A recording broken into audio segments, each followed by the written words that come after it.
Hello दोस्तों, नमस्कार। मेरा नाम है प्रशांत। स्वागत है आप सभी का आपके अपने YouTube channel smart government news 09 में। दोस्तों, जैसा कि आप सभी को पता है कि 2004 से पुरानी पेंशन को बंद कर दिया गया था और नई पेंशन स्कीम को लागू कर दिया गया था। अब यदि कोई व्यक्ति नई पेंशन स्कीम के दौरान रिटायरमेंट चलाता है 20 साल सर्विस करके, तो उसको कितनी पेंशन मिलेगी और उसको क्या क्या लाभ दिए जाएंगे उसकी फोर्स से, लाभ का मतलब कितने पैसे मिलेंगे उसको इकट्ठे, ये सारा कुछ इस वीडियो में आज मैं बताने वाला हूं। तो जानने के लिए बने रहिएगा वीडियो पे। चैनल बने हैं तो चैनल को सब्सक्राइब कर लीजिएगा, बेल आइकन भी प्रेस कर लीजिएगा ताकि मेरे आने वाली वीडियो की नोटिफिकेशंस आपको टाइम से मिल जाएंगे। तो चलिए बिना देरी करते हुए वीडियो को स्टार्ट करते हैं। तो दोस्तों, वीडियो शुरू करने से पहले मैं आपको ये क्लियर कर देता हूँ कि जितनी भी चीज़ें मैं इसमें बताऊँगा, ये आपको फिगर नहीं बताऊँगा क्या क्या लाभ मिलेंगे, ये मैं आपको पूरा बताऊँगा। और एनपीएस में जो जमा पैसा होगा उसके अकॉर्डिंग आप कैसे कैलकुलेट कर पाएंगे अपनी पेंशन का, ये मैं आपको तरीका इसमें बताऊंगा।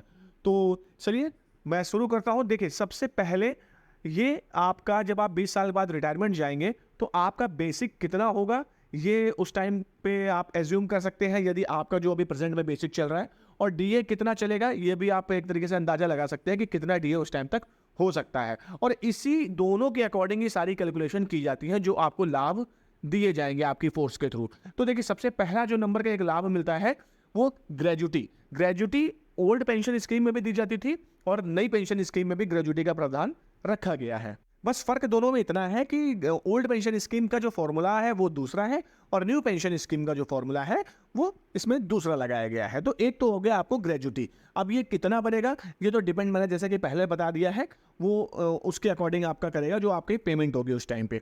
फिर दूसरा क्या मिलता है, तो जो आपके 300 दिन अवकाश जमा होते हैं उसका पैसा मिलता है।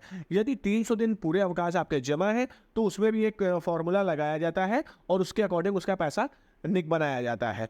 तो अगर आपके 300 दिन जमा नहीं है, जितने भी अगर आपकी छुट्टी जमा है, सपोज 200 है, 250 है, तो उसके अकॉर्डिंग वो फॉर्मूला लगा के आपका उसमें कैलकुलेशन किया जाएगा। फिर तीसरे नंबर पे आता है दोस्तों आपके एनपीएस में कितना पैसा जमा है। एग्जाम्पल मैं ले लेता हूं कि आपने 20 साल की सर्विस में, वैसे किसी का ज़्यादा हो सकता है किसी का कम होता है, फिर मैं बता रहा हूँ ये जो फिगर मैं बताऊंगा 20 लाख या जो भी है वो एक काल्पनिक है, इसको ओरिजिनल मत माने, हर बंदे का अलग अलग फिगर होता है। तो अभी मान के चलिए 20 साल की सर्विस में एक बंदे ने एनपीएस में 20 लाख रुपए जमा कर दिया है। तो 20 लाख जमा कर दिया है तो जैसा कि सभी को पता है कि एनपीएस का 40% आपको डायरेक्टली मिल जाएगा और 60% की पेंशन बनाई जाती है। तो 20 लाख का 40% अगर हम निकालते हैं तो ये बनता है 8 लाख रुपए। तो 8 लाख रुपए आपको ये भी नगद दिए जाएंगे आपकी फोर्स के थ्रू।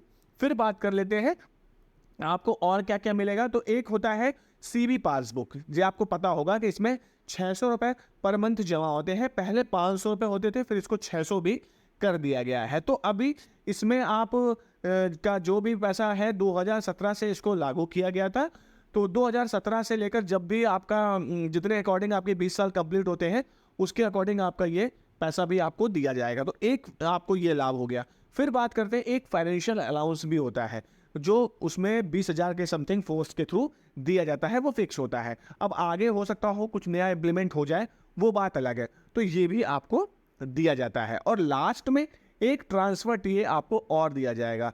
ट्रांसफर टीए आपके बेसिक पे डिपेंड करता है कि जितनी आपकी बेसिक होगी उतना ही आपको ट्रांसफर टीए दिया जाएगा। तो ये कुल मिला के टोटल 6 लाभ हैं जो आपको आपकी फोर्स के थ्रू दिए जाएंगे। पहला हो गया ग्रेजुटी, दूसरा हो गया आपका 30 डेज लीव का, तीसरा हो गया आपका एनपीएस का पैसा, चौथा हो गया आपका फाइनेंशियल अलाउंस, पांचवा हो गया आपका ये जो सीबी पासबुक, और छठवां हो गया आपका ट्रांसफर टीए।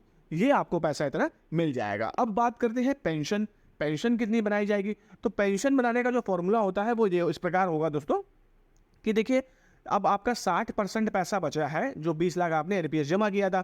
तो 20 लाख में से जब आपने 8 लाख रुपए ले लिए हैं तो सिंपल सी बात है बचे कितने, 12 लाख।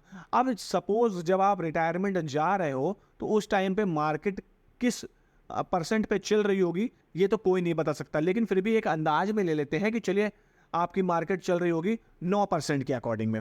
तो यदि मार्केट 9% पे चल रही होगी तो आप का जो पैसा है बचा कितना है, 12 लाख। अब जब हम 12 लाख का 9% के हिसाब से कैलकुलेशन करेंगे तो निकलेगा कितना, 1,08,000 रुपए। ये 1,08,000 रुपए 1 साल का निकला है।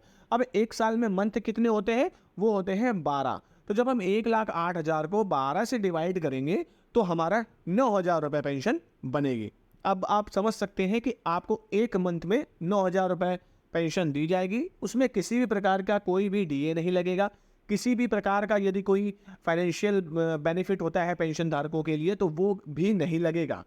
अब आप इतना समझ लीजिए कि यदि आपको 9,000 रुपये आने वाले 20 सालों में दिया जाएगा तो उस टाइम पे उस 9,000 की क्या वैल्यू रहेगी, ये आप लोग समझ सकते हैं। तो इसी कारण से एनपीएस का विरोध किया जा रहा है और ओपीएस को लाने के लिए लड़ाई चल रही है। फिलहाल आपको क्या पसंद है, ओपीएस या एनपीएस, ये मुझे एक बार कमेंट सेक्शन पे ज़रूर बताइएगा। और वीडियो अगर अच्छा लगा है, मेरे द्वारा दी गई जानकारी आपको अच्छा लगी है, तो प्लीज़ वीडियो को लाइक शेयर कमेंट जरूर करिए। मिलते हैं अगले वीडियो में, तब तक के लिए जय हिंद, जय भारत।